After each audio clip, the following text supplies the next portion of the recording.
PT Sinabung Raya Film mempersembahkan film jadul Tendangan Maut. Film ini dirilis pada tahun 1973 dan diperankan oleh Edi S. Jonathan sebagai Edi, Yayu Sri Rahayu sebagai Linda, Yusman sebagai Umar dengan sutradara Lee Sun Wook.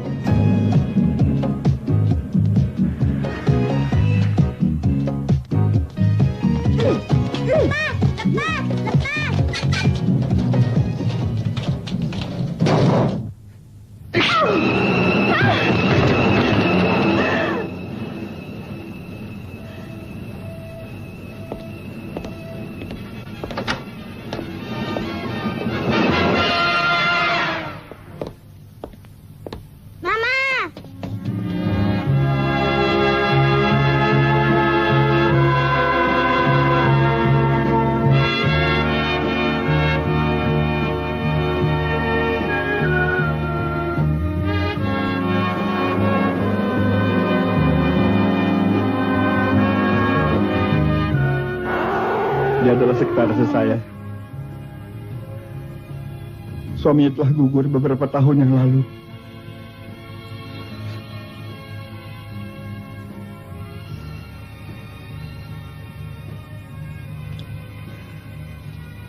Misi? Ya.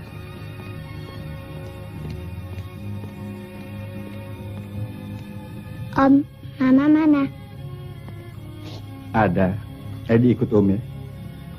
Suster, Ya, semua biaya almarhumah menjadi tanggungan saya. baik. Dan mengenai sesuatunya, harap hubungi saya. Baik, Pak. Permisi. Ya. Ibu Edi dibunuh komplotan penjahat, maka jadilah Edi yatim piatu. Beruntung direktur tempat ibunya bekerja lalu menampung dan merawat Edi yang sejak kecil giat belajar ilmu bela diri. Setelah dewasa, Edi dikirim ayah angkatnya untuk belajar ke Hong Kong, dan setelah pulang ia meneruskan hubungan cintanya dengan Linda, anak direktur. Kemudian muncullah kumpulan bajingan yang hidup dari memeras. Anggota gerombolan itu diperankan oleh karateka. Dengan demikian tampak bahwa perkelahian mendapat porsi terpenting dalam film ini.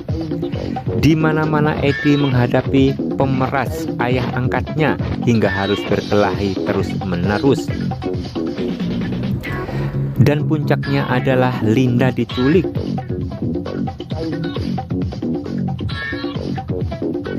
Dan orang tuanya diminta tebusan 50 juta, maka Edi mendatangi markas penjahat yang dipimpin oleh Umar yang sudah membunuh ibu kandungnya.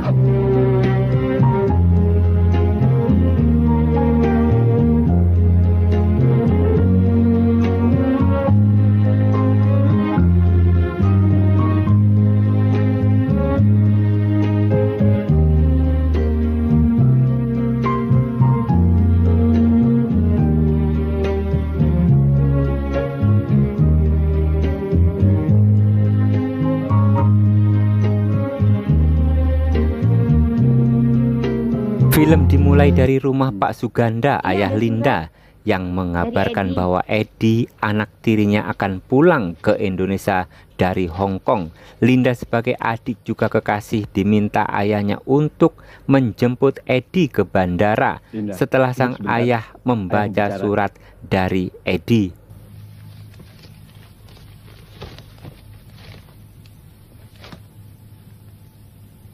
Linda, besok Eddie datang.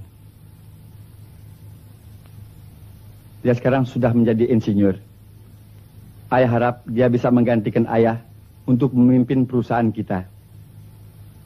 Tapi ayah minta padamu supaya kau bisa menyesuaikan diri dengan dia sebagai calon suamimu. Besok kau jemput dia. Linda pun memberi ucapan selamat karena Eddie sudah mendapat gelar insinyur lulusan universitas di sebuah perguruan tinggi di Hong Kong. Linda mencoba mengorek tentang Hong Kong di mata Eddie. Selama di Hong Kong, pengalaman apa yang paling mengesankanmu, Ed? Tidak ada yang mengesankan. Masa iya? Kota seindah itu, kehidupan yang begitu modern, dan gadis-gadis yang cantik-cantik. Mustahil kalau tiada yang menarik hatimu. Iya, memang cantik-cantik, tapi tidak menarik hatiku. Kenapa? Karena yang menarik ada di sini. Dan jauh lebih cantik. Tak usah ya. Jadi, selama di sana, apa saja kesan-kesanmu? Kalau dilihat secara umum, Hong Kong memang indah. Kehidupannya serba modern. Gedung-gedung bertingkat yang indah-indah, serta peralatan kehidupan yang serba modern. Semua serba praktis dan otomatis. Hingga manusia seolah-olah kelihatan hanya sebagai robot untuk mengikuti irama yang serba mesin. Sementara itu di tempat lain, Umar dan anak buahnya terus memeras para pengusaha. Aksi mereka tampak diperhatikan oleh Eddie. Malam yang indah, Eddie dan Linda berniat untuk makan malam bersama di sebuah restoran. Di sana ayah Linda sudah menanti kehadiran Eddie dan Linda. Eddie mengucapkan terima kasih kepada ayah Linda karena sudah menyekolahkan Eddie hingga menjadi insinyur.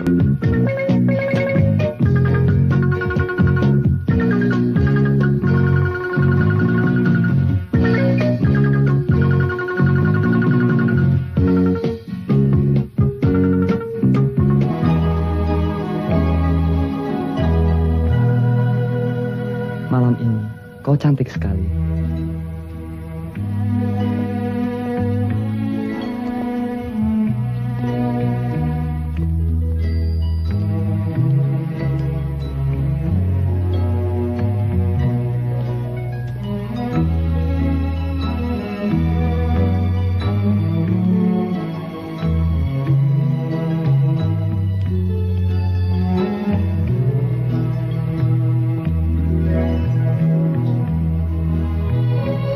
Eddie, dengan perjamuan yang ala kadarnya ini, kami mengucapkan selamat atas sukses yang kau peroleh dalam studimu di luar negeri. Terapkanlah ilmu pengetahuanmu itu demi kemajuan karirmu. Saya sangat berhutang budi atas segala susah payah Bapak dalam membantu dan membiayai saya hingga dapat menyelesaikan studi. Andai pun kedua orang tua saya masih hidup, saya kira bantuan sebesar ini belum tentu dapat mereka berikan. Dari itu, dengan apakah saya dapat membalas ini semua? Sekiranya Sudahlah, Ed. Tak usah diteruskan lagi. Semua itu, ayah telah memakluminya. Hari itu Eddie berjumpa dengan sahabat lama. Ia bernama Lisa. Usai bertemu Lisa, Eddie langsung menjemput Linda, kekasihnya. apa kabar? Dibawalah Linda ke puncak Jawa Barat. Apa-apa, Ed. Main-main dong ke rumah. Ya, suatu hari pasti saya akan datang. Baiklah, sampai ketemu lagi ya. Oke. Dah. Dah. Edi datang. Dah. Dah. Mbak Edi. Sampai besok ya. Ya. Kenapa terlambat, Ed? Maaf, Linda. Yuk.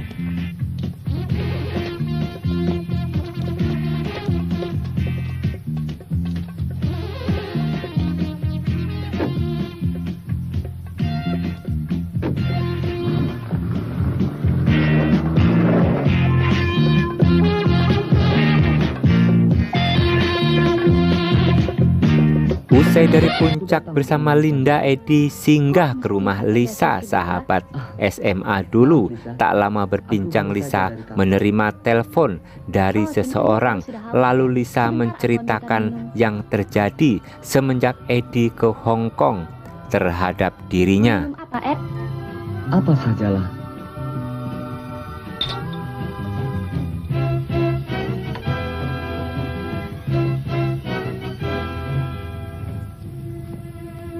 Selama di luar negeri, tentunya kau sudah terbiasa dengan minuman kaleng, bukan?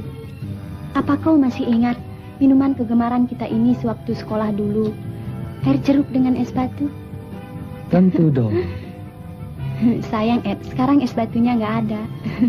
Tapi ini dingin kan? Ya, dingin. Ya, sama saja.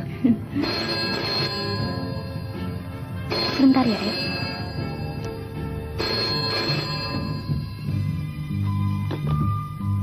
Halo, ya, saya sendiri. Ya, ya, saya akan datang.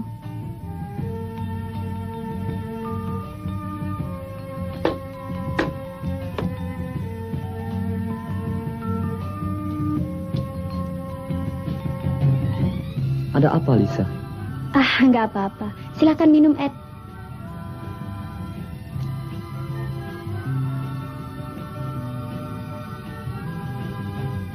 Sekarang kelihatannya kau jauh lebih kurus, Lisa. Apa yang menyebabkannya? Ternyata ayah Lisa juga menjadi korban kekejaman Umar, orang yang sudah membunuh ibu Edi. Lisa bernasib tragis. Ia menjadi budak nafsu karena hutang ayahnya yang menumpuk terhadap Pak Umar. Ayah Lisa kalah berjudi sehingga anaknya diperjualkan. Apa salahnya kalau kau mau menceritakan padaku? Agar tidak terpendam dalam hatimu yang nantinya akan memakan dirimu sendiri. Memang sebenarnya aku ingin bercerita, Ed. Tapi aku takut bila kelak kau telah mengetahui tentang diriku, kau akan menjauhiku. Tidak, Lisa. Sejak kecil, ku kenal kau sebagai sahabatku. Dalam suka maupun duka, kau tetap sahabatku. Kau berjanji? Ya. Ayahku adalah seorang penjudi.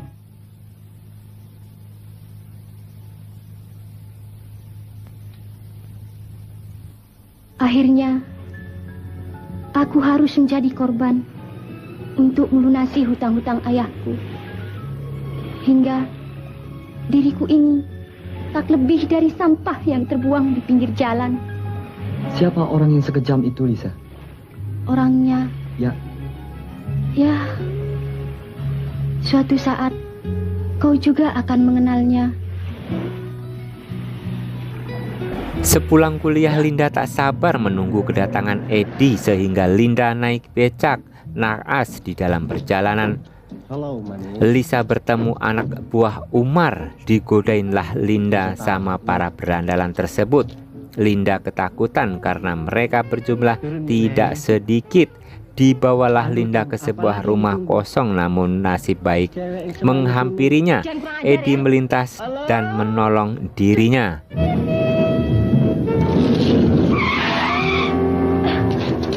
Edi, tolong! Pacarmu ya?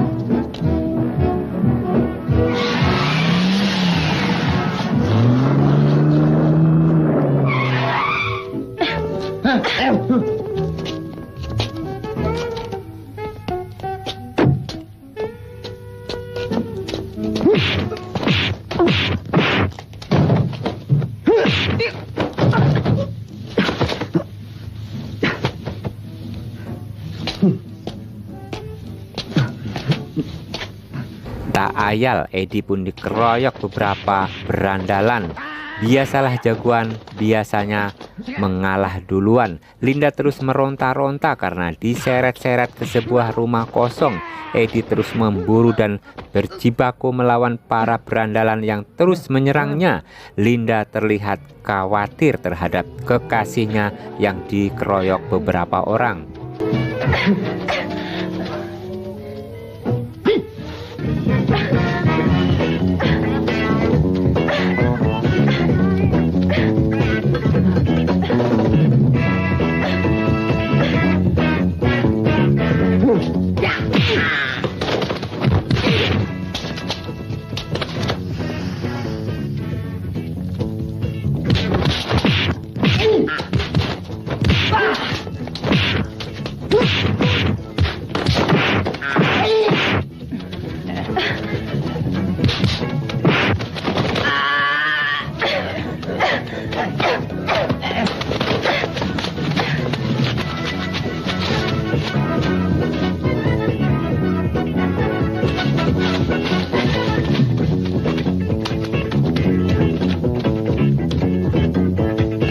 Akhirnya Linda terselamatkan oleh kekasihnya, lalu mereka pergi. Edi mempertanyakan mengapa Linda pulang sebelum ia datang untuk menjemput dirinya.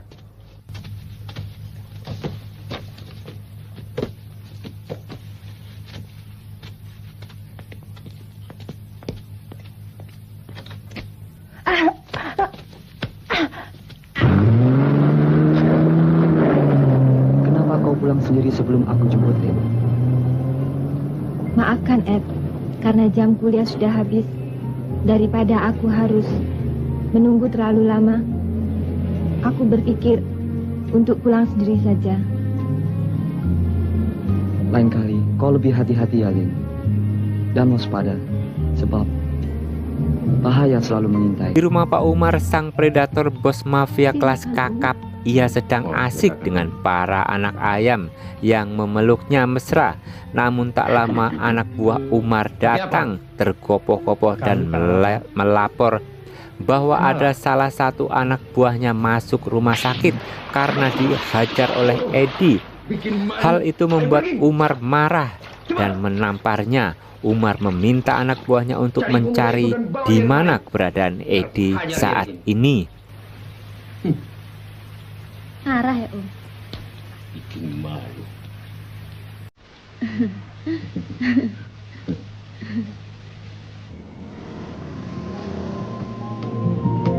Benar saja, keesokan harinya para anak buah Umar terus mengintai keberadaan Edi. Kemanapun Edi pergi, terus mereka intai. Hal itu atas perintah Umar. Edi pun mengetahui bahwa dirinya sedang dalam pengintaian oleh orang-orang yang ia kenal dan pernah dihajarnya.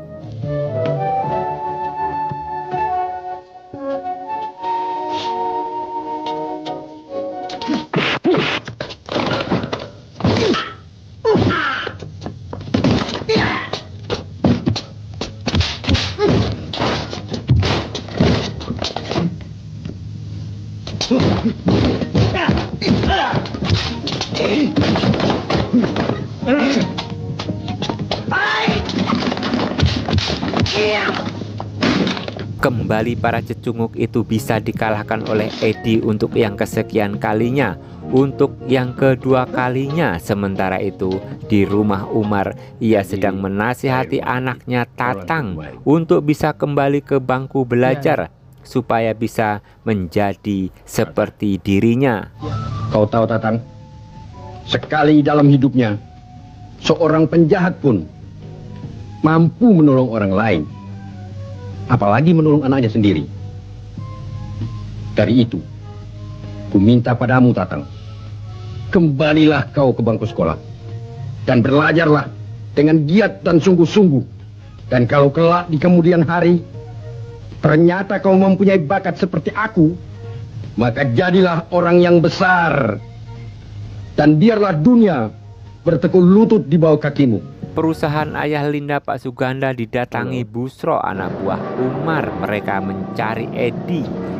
gagal bertemu Edi, Busro melapor kepada Umar. Mana Edi? Ada apa ini? Ayah Linda, Pak Suganda, kesal karena Umar, orang yang selama ini memeras perusahaannya sebagai sapi peras yang menggendutkan perut-perut mereka, kini kesabarannya sudah habis. Ia meminta Edi untuk bersikap tegas terhadap kelompok Umar dan mencoba untuk melawan mereka. Yang hidupnya selalu memeras orang lain. Kau tahu, selama kau di luar negeri, pesuruhnya tiap bulan datang kemari untuk meminta uang. Sambil dia mengancam dan memeras. Dan meninggalnya ibumu, dialah penyebabnya.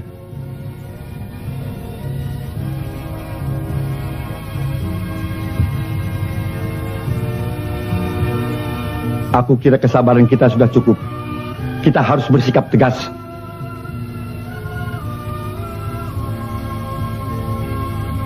Perlawanan pun dimulai. Edi kejar-kejaran adu kecepatan dengan Busro, anak buah Umar, hingga akhirnya Edi menghentikan laju mobilnya tanpa basa-basi. Adu jotos pun terjadi antara Edi dan Busro.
Edi yang dikeroyok hingga 4 orang, namun Edi sudah belajar bela diri ke Hong Kong sehingga Edi tak mudah untuk dikalahkan meski dikeroyok 4 orang sekalipun.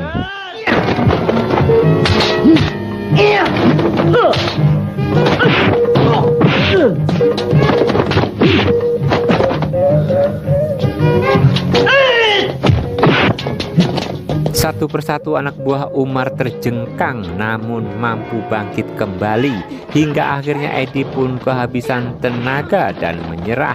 Dihajarnyalah Edi oleh Busro yang hanya berani di saat Edi sudah tak berdaya. Lalu Edi dibawa dalam bagasi mobil Busro. Yeah!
terjengkang namun mampu bangkit kembali, hingga akhirnya Edi pun kehabisan tenaga dan menyerah.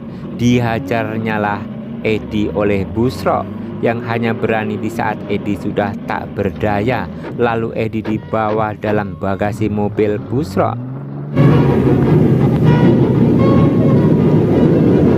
Tak berselang lama kemudian mereka sampailah di sebuah tempat dan berhenti. Ketika bagasi itu dibuka, Edi langsung menyerang anak buah Umar hingga akhirnya Edi mampu mengalahkannya, dan dari mulutnya tersebut nama Umar disebut.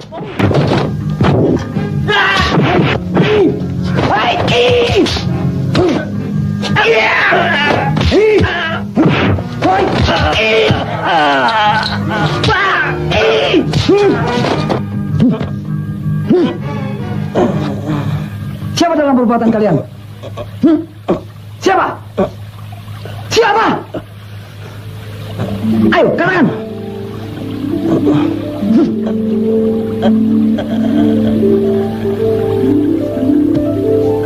Saya perintah. Siapa yang perintah? Perintah Umar.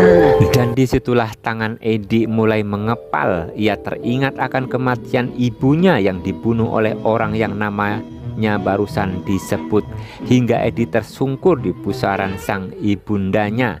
Ia berjanji akan membalaskan semua rasa sakit yang ia alami.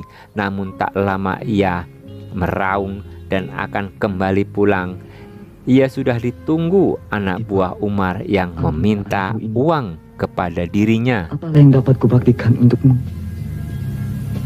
Salah apakah diriku hingga tiada ketenangan dalam hidupku?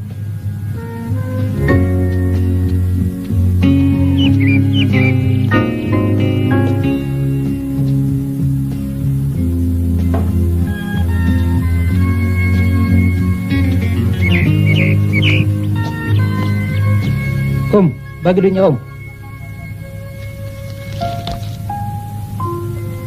Ambillah. Kurang Om. Nanti lagi. Kita rusak saja kuburan ibunya.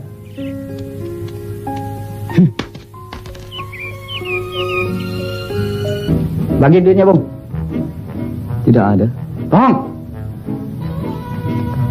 Kau bohong.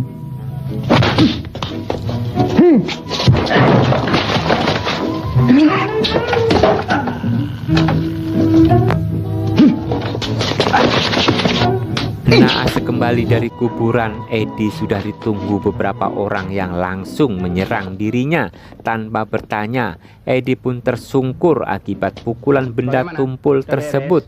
Sementara itu Linda yang menunggu lama mendatangi rumah Edi. Linda melihat Edi terluka memar di bagian punggungnya. Linda cemas dan khawatir atas musibah itu yang menimpa Edi.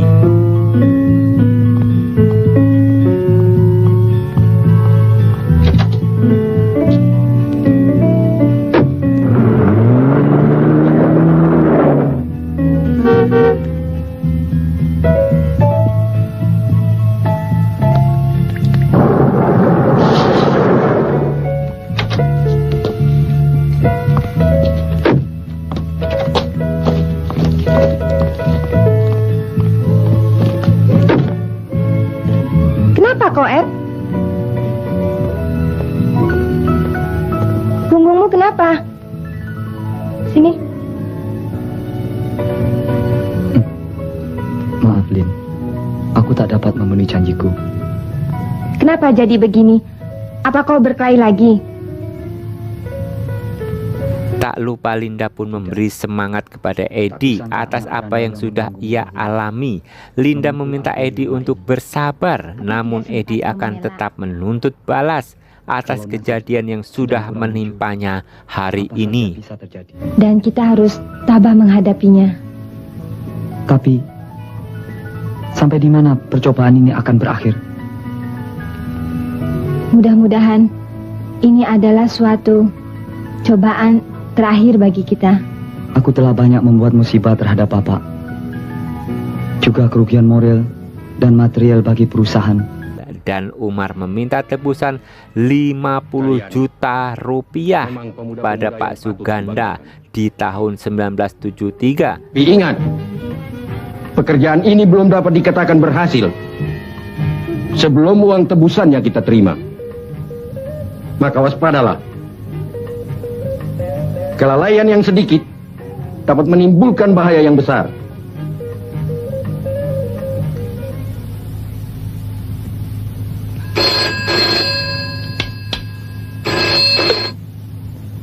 Halo, Tuan Suganda? Betul. Begini Tuan, demi untuk keselamatan putri Tuan, harap menyediakan uang 50 juta rupiah. 50 juta?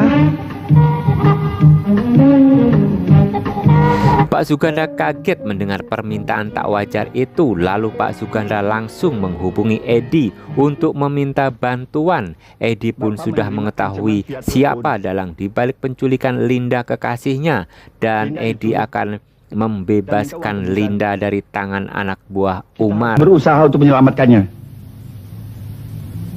Saya sudah dapat menduga siapa dalam perbuatan itu. Siapa? Sudah jelas perbuatan si Umar. Umar? Terkutuk.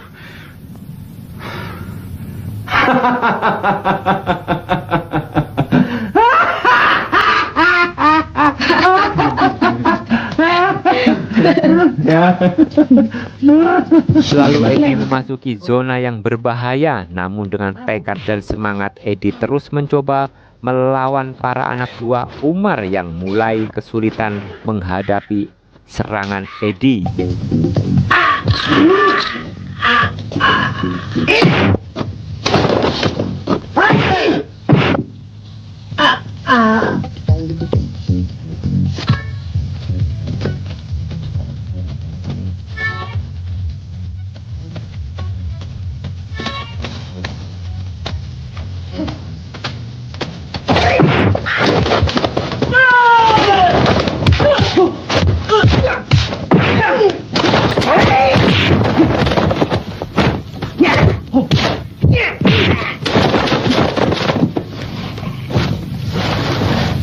Edi berlari-lari di tengah kejaran mobil Busro.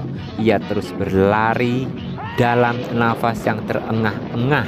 Namun Edi tetap memperlihatkan kejantanan sebagai seorang laki-laki.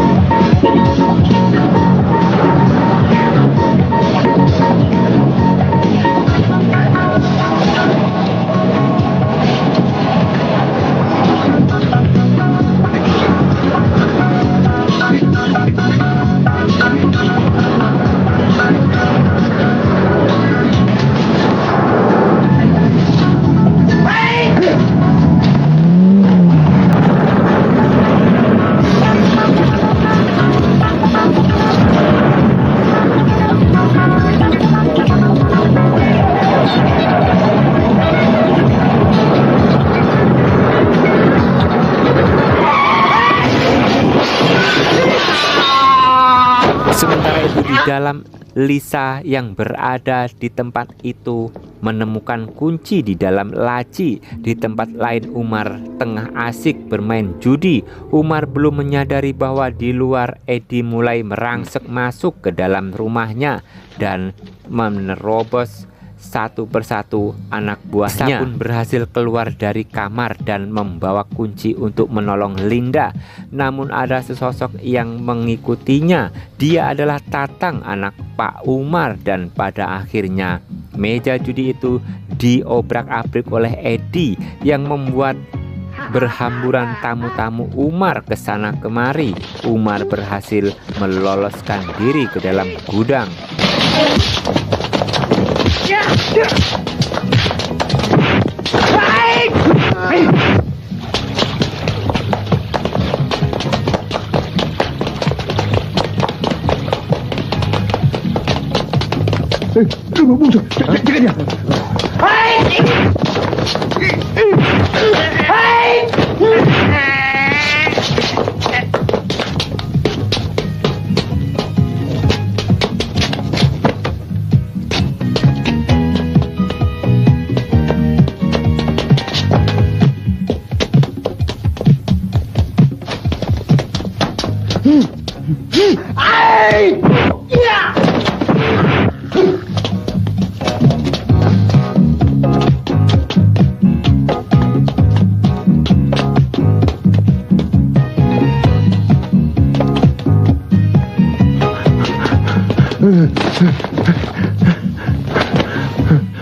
Edi terus merangsek masuk ke dalam gudang. Ia terus mendapat hadangan dari anak buah Umar. Edi semakin beringas, menghajar tanpa ampun. Ia harus menyelamatkan Linda dan dendamnya harus terbalaskan terhadap Umar, orang yang sudah membunuh keluarganya. Ingat, tujuan menghalalkan segala cara. Ngerti? Ikut aku, Fras.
Jagoan Umar yang sudah dipersiapkan untuk menghadapi Edi di dalam gudang. Jurus kungfu Edi dimainkan yang menyulitkan para jagoan tersebut untuk melawannya.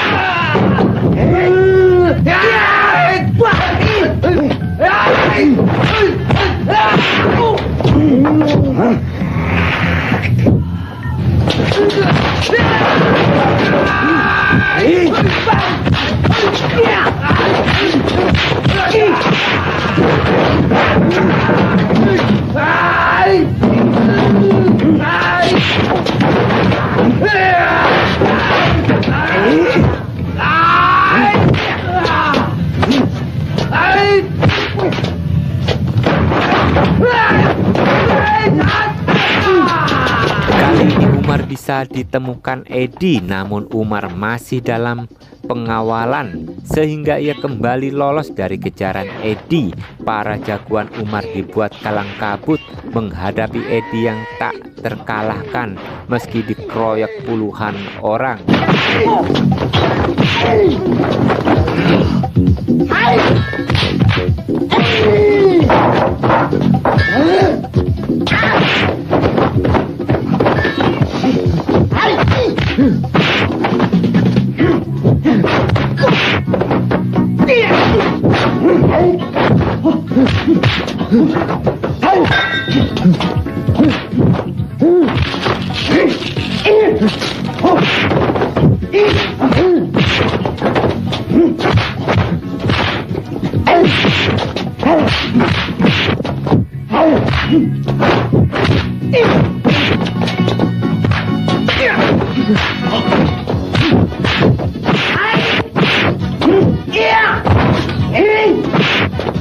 Kali ini pertarungan berlangsung di luar. Tatang si jago lempar pisau melesatkan pisaunya ke arah Edi yang mengenai dadanya.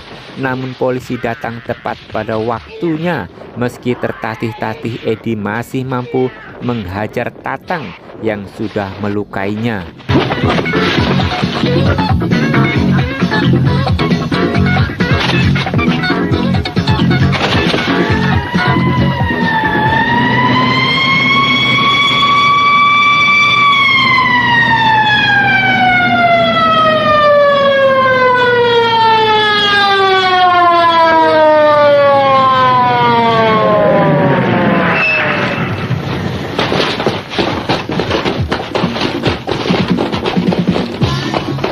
Umar dan Tatang anaknya pun ditangkap polisi.